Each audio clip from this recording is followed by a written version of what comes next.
Today Telangana.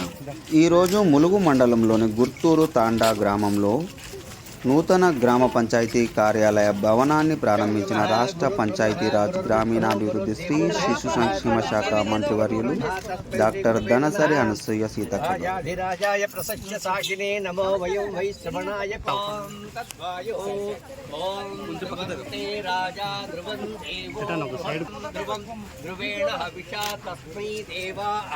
గ్రామ పంచాయతీ నూతన భవన ప్రారంభం పంచాయతీ ప్రజల తరపున స్వాగతం.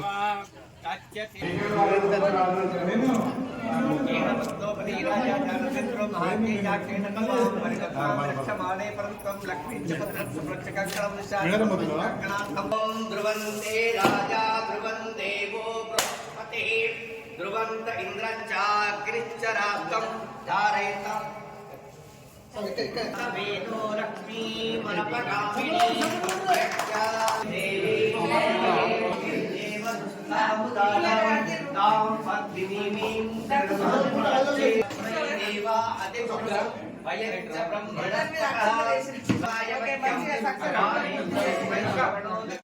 అందరికి శుభాకాంక్షలు తెలియజేస్తా ఉన్నాం. మరి ఆ కార్యక్రమంలో వారితో పాటు వచ్చి ఈ యొక్క ప్రోగ్రామ్ ఖచ్చితంగా ఇలా బాగా బిజీ ఉంది. అక్కడ జాతర కూడా లక్షల మంది వచ్చి ట్రాఫిక్ అంతా ఆగిపోతున్నటువంటి పరిస్థితి. అధికారులందరూ కూడా ఇక్కడే ఉండిపోయారు.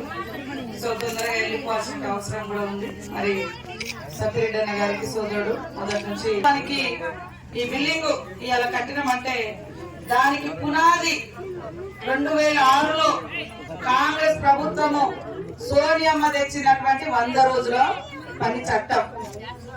100 రోజుల పని చట్టం. ఇలా ఊర్లలో సీసీ రోడ్లు వచ్చిన 100 రోజుల పని చట్టం. ఇవాళ ఊర్లలో మరి శ్మశాన వాటిక కట్టిన 100 రోజుల పని చట్టం. ఊర్లలో రైతు భవనాలు వచ్చిన 100 రోజుల చట్టం. ఊర్లలో అంగన్వాడీ సెంటర్లు వచ్చిన 100 రోజుల చట్టం. దాన్ని తీసుకొచ్చింది సోనియమ్మ గారు. మన్మోహన్ సింగ్ గారు ప్రధానమంత్రిగా ఉన్నప్పుడు కాంగ్రెస్ ప్రభుత్వం ఒక చట్టం తెచ్చింది. ఆ చట్టం ఏంటంటే ప్రతి సంవత్సరం 100 రోజులు పేదవాళ్లకు పని కల్పించాలని. పని లేక పట్టణాలకు వలసపోతున్నారు, కుటుంబాలకు దూరం అయిపోతున్నారు అనే ఉద్దేశంతో మన గవర్నమెంట్ సెంట్రల్ లో ఇక్కడ స్టేట్ లో స్వర్గీయ వైఎస్ఆర్ గారు ఉన్నప్పుడు, రాజశేఖర రెడ్డి గారు ఉన్నప్పుడు ఆ చట్టం తీసుకొచ్చారు. ఆ చట్టం ప్రకారం మనకు ప్రతి సంవత్సరం నిధులు వస్తాయి. ఆ నిధుల నుంచే గ్రామ పంచాయతీ కూడా ఇవాళ వచ్చినటువంటి పరిస్థితి. ఆ చట్టం లేకుంటే వాస్తవానికి పేదోళ్లకు పని లేదు, ఊళ్ళల్లో అంగన్వాడీ సెంటర్లు రావట్లేదు, ఊళ్ళల్లో గ్రామ పంచాయతీ లేదు, ఊళ్ళల్లో అనేక సమస్యలు కూడా ఉన్నాయి. మరి ఇక్కడ కూడా రావడం కోసం ఆ రోజు ఈ యొక్క గ్రామ పంచాయతీ ప్రతిపక్షం అనే ఉద్దేశంతో వదిలిపెడుతున్నారంటే అట్లా కాదు, పెట్టాలని ఈ గారికి, కలెక్టర్ గారికి, ఐటీడీఏ పిఓ గారికి కూడా కోరడం జరిగింది, ఏర్పాటు జరిగింది. కాబట్టి మీరు వెనుకబడ్డ ప్రాంతం అని అనుకోవద్దు. ఖచ్చితంగా ఇక్కడ యువత, ఇక్కడ ఉద్యోగులు, ఇక్కడ ప్రజలు అందరూ కూడా చదువుకున్నటువంటి వాళ్ళు ఉన్నారు. హన్మకొండకు, హైదరాబాద్, ములుగుతో అందరికీ అనుబంధం ఉంది. ఖచ్చితంగా ఎప్పుడు ఏదైనా కూడా రావచ్చు, పని చేయించుకోవచ్చు. మరి మీ యొక్క ఇస్తాము. ఎక్కడైతే అర్జెంట్ ఉందో అవి ఫస్ట్ చేసుకోండి అని తెలియజేస్తా ఉన్నాను. ఆ రోడ్డు ఏస్ నగరం రోడ్డు, అదే విధంగా మరి రావుజీ తండా రోడ్డు, భాగ్య తండా రోడ్డు అవి కూడా తొందరలోనే ఏర్పాటు చేస్తాం. అన్ని ఎస్టిమేషన్ చేయించుకొని రేపు అన్ని ఇది ఐటీడీఏ కూడా అయిపోయినాయి. ఒకరికి ఐటీడీఏ అయినా మన ఏరియాలో ఖచ్చితంగా అన్ని శాఖల అధికారులు పనిచేసే విధంగా కృషి చేస్తాం.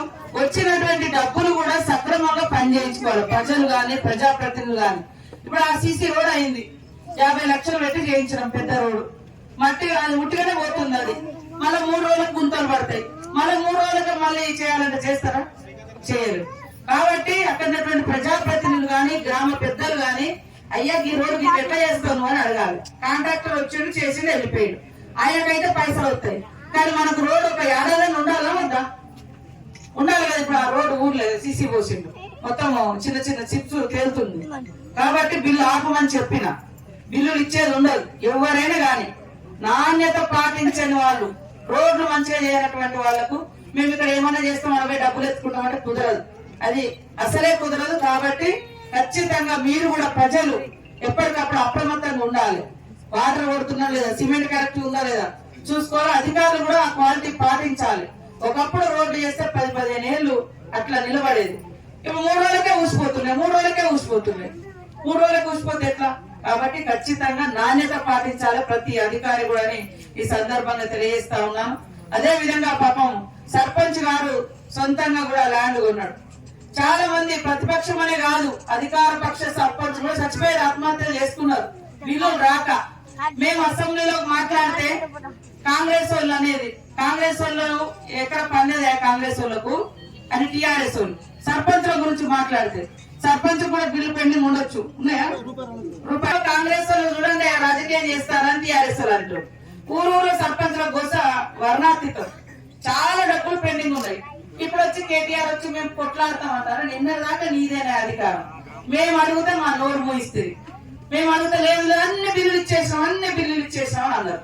ఇప్పుడు చూస్తే ఏ గ్రామ పంచాయతీ పోయినా కూడా డబ్బులు ఇవ్వలేదు, వాళ్ళ కోసం పుచ్చుకున్నారు, వాళ్ళు సొంతంగా ఖర్చు పెట్టేది.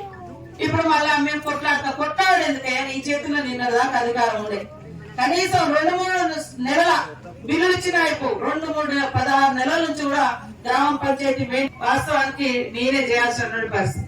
అలా ఏం లేదు, గల్లపెట్ట చేసి పైనుంచి 6 లక్షల కోట్లు, 6 నుంచి 7 లక్షల కోట్లు అప్పు తెచ్చారు. అప్పు తెచ్చి కాళేశ్వరం లాంటి దగ్గర పెడితే అది ఎక్కడెక్కడ కొట్టుకోబోతుండే.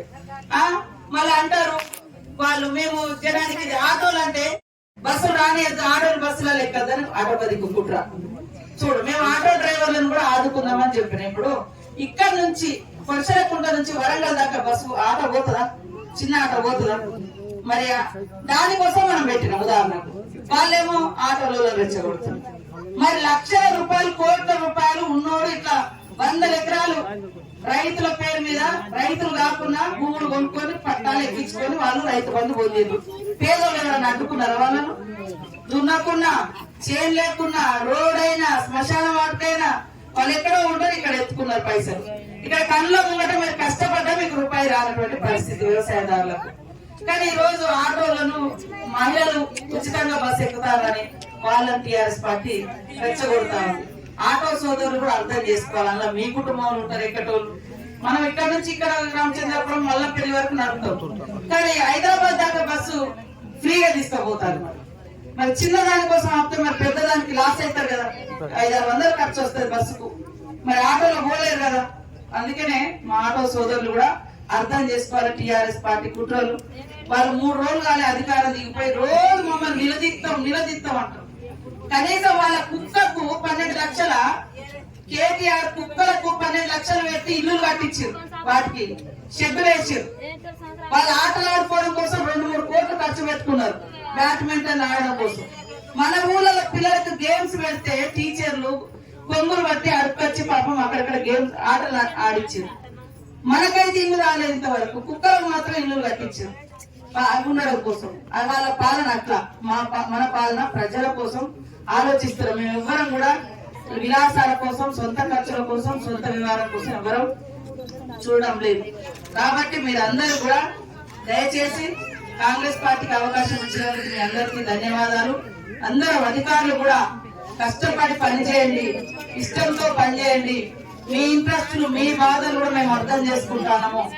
అధికారులకు కూడా జీతాలు ఎప్పుడో జీతం నెలకొకసారి రాకపోయేది అధికారులకు, 45 రోజులకు ఒకసారి జీతం, మధ్యలో 15 రోజులు ఎగ్గొట్టడు. లాస్ట్ సంవత్సరం వచ్చేసరికి 2-3 నెలల జీతం కట్ అయ్యేది. వాళ్ళ కష్టాలు కూడా అట్లనే ఉన్నాయి, అంగన్వాడీల కష్టాలు ఇట్లనే ఉన్నాయి, చాలా ఆశా వర్కర్ల సమస్యలు అట్లనే ఉన్నాయి. ఇవన్నింటిని కూడా ఒక్కొక్కటి మేము సార్లు తప్పకుండా పరిష్కరిస్తాం. మీరందరూ కూడా మాకు మద్దతుగా ఉండండి. ఇల్లు కూడా 5 లక్షలతో ఇల్లు, ఇప్పుడు ఉచిత బస్సు నడుస్తా ఉంది. తర్వాత రేపు రాబోయే నెలలో మరి మహిళలకు ఇంట్లో ఒక పెద్ద మనిషికి 2500 గ్యాస్, తర్వాత ఇళ్ళది కూడా అప్లికేషన్ తీసుకున్నాం. ఇల్లు లేనోళ్ళు ఎవరు, ఉన్నోళ్ళు ఎవరు అనేది కూడా అదంతా వడపోస్తారు. అది వచ్చిన తర్వాత తప్పకుండా ఇల్లు కూడా వస్తాయని తెలియజేస్తూ, పట్టాలు గాని 2 పంటలకు నీళ్లు, ఇది ఏదైతే పట్టాల సమస్య కూడా నిన్ననే నేను కలెక్టర్ గారి దృష్టి కూడా తీసుకెళ్ళాను. మనది గాని ఇంకా కొన్ని ఊర్లలో మేజర్ గా అప్పుడు వైఎస్ఆర్ గారు పట్ట ఇచ్చడం కోసం ఒక జీవో కూడా తీసుకురావడం జరిగింది. మళ్ళీ టీఆర్ఎస్ ప్రభుత్వం వచ్చిన తర్వాత ధరణిది పేరుతోటి మనమేమో మోక మీద ఉన్నాం, పేరేమో ఉమ్మర్ ఖాన్ తెలుస్తుంది. ఇంకా ఇప్పుడు అట్లాంటి వాళ్ళు కూడా మళ్ళీ ఊళ్ళలోకి వచ్చి ఈ భూమి మాది మాది అని ఇబ్బంది పెడుతున్నారు. మనం కూడా ఎప్పటికప్పుడు అడ్డుకుంటున్నాం. మా దగ్గర కూడా కొంతమంది వస్తారు, ఇది మాదే, మాకే ఎట్టిస్తామా, ఎప్పటి నుంచో మేము ఒకప్పుడు తిరిగి ఇలా కొట్టించిందాం మేము అడుగులు, ఈ ఉమర్ ఖాన్ పేరు మీద ఉన్నా కూడా జంగల్ కొట్టుకోండి బతకండి అని ఆ రోజులలో కూడా మేమే కొట్టించినాము జనాలకు. ఇలా నున్నగైన తర్వాత ఈ భూస్వామి ఆ భూస్వామి అంతా ఊరుకునేది లేదు అని కూడా ఎక్కడికక్కడ అడ్డుకుంటున్నాం. ఎక్కడైనా కొద్దిగా సందు పెడితే ఇది వరకు కోర్టు నుంచి ఒక ఆర్డర్ తీసుకొచ్చి వెళ్ళగొట్టాలని కూడా తీసుకొచ్చారు. ఎందుకంటే కేసీఆర్ గారి ప్రభుత్వంలో ఒకటి చేసారు, కాస్తకాలం అనేది లేదు కాబట్టి కాస్తకాలం లేదు, నీకు పట్టా లేదు, నీ భూమి ఏంటిది అని అడుగుతున్నాడు. ఇప్పుడు కోర్టుకు పోతే మనం ఈ భూమి నాదే అంటే కోర్టుకు పోతే నీది ఏది ఆధారం అంటున్నాడు. ఆయన పట్టా ఇస్తలేడు, కాస్త నీ పేర్లే కూడా చేసేసి దాంతో కూడా ఇబ్బంది అవుతుంది. కాబట్టి నిన్ననే ముఖ్యమంత్రి గారు మరి ఒక ప్రత్యేకమైనటువంటి రివ్యూ ఏర్పాటు చేసి మరి మంత్రులు, రెవెన్యూ శాఖ మంత్రి గారు పొంగులేటి శ్రీనివాస్ రెడ్డి గారు వారందరూ కూర్చొని ఈ ధరణిలో వచ్చినటువంటి అనేక సమస్యలు, మోక మీద నువ్వు ఉంటున్నావు, పట్టా వేరే పేరు మీద ఉంటుంది, రైతు బంధు వేరే వాళ్ళకి వస్తుంది, ఈడ ఆల్రెడీ బిల్డింగ్ ఉంటుంది, ఎవరికో పోతే పాపం దున్నేటోళ్ళకేమో రైతు బంధు వస్తుంది. నిన్న మనం పెద్ద పెద్ద భాగవతాలు బయటకు వచ్చిన హైవే, నేషనల్ హైవే, పెద్ద రోడ్డు, ఎప్పుడో రోడ్ అయింది, ఆ రోడ్డు కూడా రైతు బంధు వస్తుంది, ఇక దున్నేటోళ్ళకి మాత్రం రైతు బంధు వస్తుంది. అంటే ఇట్లాంటి తప్పులను మాట్లాడితే టీఆర్ఎస్ లో రైతు బంధు వ్యతిరేకం, రైతు బంధు వ్యతిరేకం. రైతు బంధు వ్యతిరేకం కాదు, కానీ రైతు అనేటోళ్లకు రైతు బంధు రాకుండా, కష్టపడేటోళ్ళకు వ్యవసాయం చేసేటోళ్ళకి కాకుండా దేని పడితే గుట్టకు 4,000 ఎకరాలు కూడా రైతు బంధు పోతుంది. 1,000 ఎకరాలు ఉమ్మడి కాల్పేపై ఉంది. కాబట్టి ఖచ్చితంగా ఈ 10-15 రోజులలో ఈ ఫైల్ ఇవాళ నేను కలెక్టర్ గారి దగ్గర కూడా తీసుకుంటున్నా. మన ఏరియా రామచంద్రపురం ఏరియా భూముల సమస్య శాశ్వతమైనటువంటి పరిష్కారం మీకు అందరికి కూడా ఎవరి భూముల మీద వాళ్ళకే పట్టాలు వచ్చే విధంగా మరి ప్రత్యేకంగా చొరవ తీసుకొని ఏర్పాటు చేస్తామని కూడా తెలియజేస్తా ఉన్నా. 2009 నుంచి 14 వరకు నేను ఎమ్మెల్యేగా ఉన్నప్పుడు అప్పుడు వాకటికరణ గారు జేసీగా మరి వారు ఉన్నప్పుడు కూడా కొన్ని ఇక్కడ మనము పట్టాలు ఇప్పించినాం. మన తండాలలో మన మానసిక తండా, ఇటు నిమ్మనగరం అధికారులను పంపించి సర్వే చేయించి కొన్ని ఇప్పించినాం. ఈ గవర్నమెంట్ వచ్చినాక మళ్ళీ జీవోలు మార్చేయడం తోటి మళ్ళీ ఈ భూములు ఎప్పుడు ఎడిపోతాయో మనకు భయం అనేది ఉంది. కాబట్టి చాలా మంది ఎక్కడెక్కడ నుంచో ఈ భూముల మీద కన్నేసింది. ఎందుకంటే ఇటు నీళ్ల సౌకర్యం ఉంటది, అటుపోతే ఎర్రమట్టి క్వారీలు ఉన్నాయి. కాబట్టి ఖచ్చితంగా మీ భూములు మీకే దక్కుతాయి, ఎవరు ఆందోళన పడాల్సిన అవసరం లేదు. అదే కాకుండా ఒక్క 3 ఎకరాలే నేను ఎప్పటి నుంచో అసెంబ్లీలో మాట్లాడిన తర్వాత అధికారుల దృష్టి తీసుకెళ్ళిన అందరి, కానీ మనకు నీళ్లు లేకుండా ఎక్కడికెక్కడికో పోతుంది. ఇప్పుడు తొందరలోనే ఆ సమస్య కూడా పరిష్కరించి ఖచ్చితంగా ఆ 3 ఎకరాలు ఉన్న రైతులైనా కూడా సరే ₹1 ఎక్కువ ఇచ్చైనా పర్వాలేదు, ల్యాండ్ తీసుకొని వెంటనే ఆ కెనాల్ కూడా మనకి ఇక్కడ నుంచి వల్లంపల్లి వరకు పారే విధంగా చొరవ తీసుకొని నీళ్లు అందిస్తామని కూడా ఈ సందర్భంగా తెలియజేస్తా ఉన్నాను. అదే విధంగా కరెంటు కూడా మరి ఇప్పుడేమో పార్టీ ఏమో అధికార పార్టీ ఏమో కులమేమో అన్న మన కులమే అన్నాడు, కానీ అడిగినందుకు అది మనసులో పెట్టుకున్నాడు. మరి అన్న అధికారులు ఎప్పుడు కూడా వ్యక్తిగతమైనటువంటి వాటికి కాకుండా ప్రజల కోసం పనిచేసే అంశాల మీద, ప్రజల కోసం ప్రజాప్రతినిధి ఎట్లా సేవకులు అధికారులు కూడా అదే రకంగా సేవ, ఎక్కడ ఏది అవసరం ఉంటే అక్కడ మనం పనిచేయాల్సిన అవసరం ఉంది. కాబట్టి కరెంట్ షాక్లు కూడా చాలా దారుణంగా చంపేస్తున్నాయి మనుషులను. అంతకుముందు కూడా మా సోదరుడు స్వామి వాళ్ళ అన్న అమ్మ ఇద్దరు చేనులోనే ఒకే రోజు చనిపోయారు కరెంట్ షాక్ తోటి. నిన్న కూడా 26 జనవరి రోజు మరి చనిపోవడం జరిగింది. ఇట్లా వైర్లు కిందికి వస్తే ఒక్కొక్కసారి అవి తెగిపోయి కూడా మీద పడవచ్చు, లేకుంటే ఏదైనా తెలియక కట్టే ఇట్లా అనగానే పోయి వైర్ కిందికి ఉంటుంది కాబట్టి కర్రతో కూడా తలిగి చనిపోతా ఉంటారు. కాబట్టి కరెంట్ అధికారులకు కూడా ఇప్పుడే నేను ఫోన్ చేసిన, అది ఎస్టిమేషన్ కూడా చేసి తొందరగా ఏమన్నా వెంటబడి మీ ఊర్లో ఆ జాలి లేకుండా కిందికి వచ్చే పరిస్థితి రాకుండా చేస్తానని తెలియజేస్తూ ఆ 300 మీటర్ల రోడ్డు కూడా చేసి నర్సంపేటకు మనకి ఇటు కనెక్టివిటీ కూడా తొందరలోనే ఇస్తాం. అదే విధంగా కొన్ని సీసీ రోడ్లు కూడా ఆ రోజు సోనియామ్మ తెచ్చిన చట్టంతో 100 రోజుల పని కిందని